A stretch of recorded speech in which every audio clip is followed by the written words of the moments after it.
ইরানের হামলার পর সত্যি কি পালাচ্ছিলেন নেতানিয়াহু? ইসরায়েলকে লক্ষ্য করে ক্ষেপণাস্ত্র হামলা চালালো ইরান। তার মধ্যেই বেনিয়ামিন নেতানিয়াহুর দৌড়ানোর একটি ভিডিও ছড়িয়ে পড়ল সোশ্যাল মিডিয়ায়। যারা এই ভিডিও শেয়ার দিচ্ছিল তারা বলছিলেন যে হামলার খবর শুনে ব্যাংকারে ছুটছেন ইসরায়েলি প্রধানমন্ত্রী। মঙ্গলবার রাতেই ইরানে ক্ষেপণাস্ত্র হামলা শুরু করে ইরান। এর পরপরই ইরানের বিভিন্ন সোশ্যাল মিডিয়া হ্যান্ডেলে ভিডিওটি দেখা যায়। একটি পোস্টে লেখা হয়, যখন ইসরায়েলের প্রধানমন্ত্রী বেনিয়ামিন নেতানিয়াহু ইরানের হামলার মুখে ব্যাংকারে পালিয়ে যান।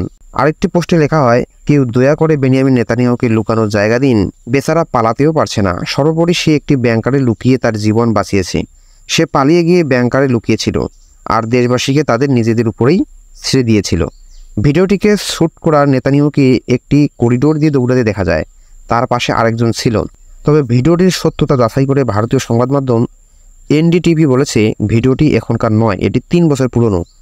2021 সালে প্রথম ভিডিওটি ফেসবুকে পোস্ট করা হচ্ছিল, এখন আবার নতুন করে শেয়ার হচ্ছে। এনডিটিভি নিশ্চিত হয়েছে আসলে বাংকারের দিকে নয়, নেতানিয়াহু ইসরায়েলের পার্লামেন্ট নেসেটের করিডোর দিয়ে দৌড়াচ্ছিলেন।